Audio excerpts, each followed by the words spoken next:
Thank you so much for being here today. Well, thank you for having me. I appreciate it. Definitely. So can you explain to us what role a state senator plays in governing North Carolina?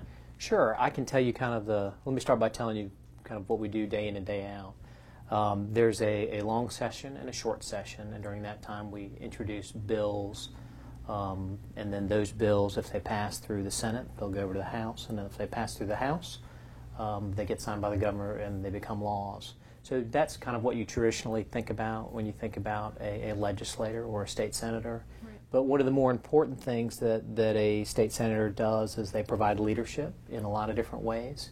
So it's not really just about passing bills, it's about getting people to work together and coordinate to do good things for your community, whether it's in the way of economic development and recruiting, or if you're working on broader issues like mental health, bringing people together to find good solutions. Okay. And then finally, one of the most important things we do is constituent relations. We help people navigate through state government when they have issues, and we try and really help them get answers to some of the questions and problems that they have. I actually started to run for public office back in the mid-2000s when I ran for the Board of Education. Okay. So education is really where it started for us. My wife and I have 4 children, and that's how we really got into it at that time.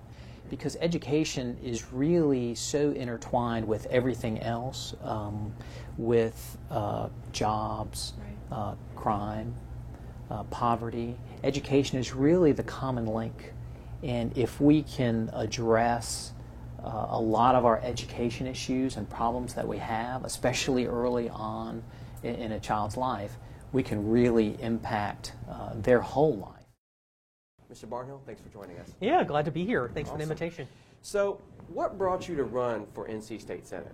Well, I'm a native of Wilmington, and my family's been here for generations. But over the past 5 or 6 years, I've started to watch the General Assembly in Raleigh really kind of shortchange those of us here in southeastern North Carolina.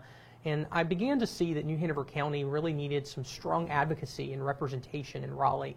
And so I was encouraged by many people from the community to consider running for it, and that's how we got started. So one of the goals when in the state legislature is first to bring back our film incentive here in New Hanover County. That was one of the largest economic supporters of jobs here in this community. And in fact, we just saw an article this week from WECT that reported that Screen Gem Studios isn't producing anything right now. We've got to be cognizant of the industries that support the families here in Wilmington and New Hanover County, and that's one example of that. In addition, I think we need to be paying close attention to what we're doing to support our public schools, from higher education all the way down to pre-kindergarten.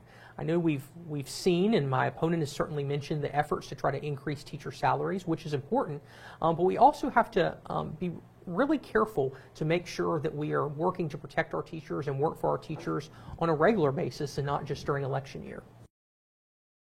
Another key thing for what I'm interested in is economic development and jobs. Creating an environment where the private sector can really thrive from a job creation and increasing the average weekly wage for employees. I think that's really a big crux of what government can do. It can essentially kind of get out of the way. Right. And so that's some of the things that we really look at and work on. Well, certainly one of the things that we need to do that's drawing a lot of attention right now is we need to repeal HB 2.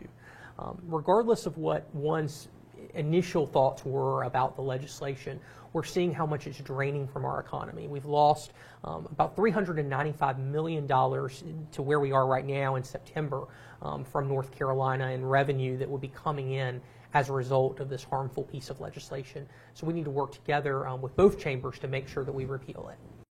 HB 2 is, for me, was a bill about privacy rights. So take a step back. Charlotte passed an ordinance. Right. And that ordinance said that every private business had to essentially not discriminate based on gender identity, and yet, or gender expression. And they didn't define those terms. So what House Bill 2 did was it said, as to all state buildings, didn't require anything of private businesses. If you had a multi-occupancy changing room, bathroom facility, that you had to designate by biological sex, how anatomically. And the only way to determine that is through your birth certificate. HB2 was not a comment or judgment on any particular community in North Carolina. My vote was really based on privacy concerns. I think, as we were talking about beforehand, it's much easier for younger people to pay attention to the national races because they see it on social media and everywhere they go. But one of the things that we have done is involve so many young people from around the community in the actual work of the campaign as volunteers, which has given them a chance to say, hey, this is a race that I can really make a difference in. And I think the more that we do that as candidates and elected officials, the more that we draw attention to local and state politics, which is healthier for all of us. I think being engaged in middle school and high school and really developing an understanding and appreciation for the process. Right.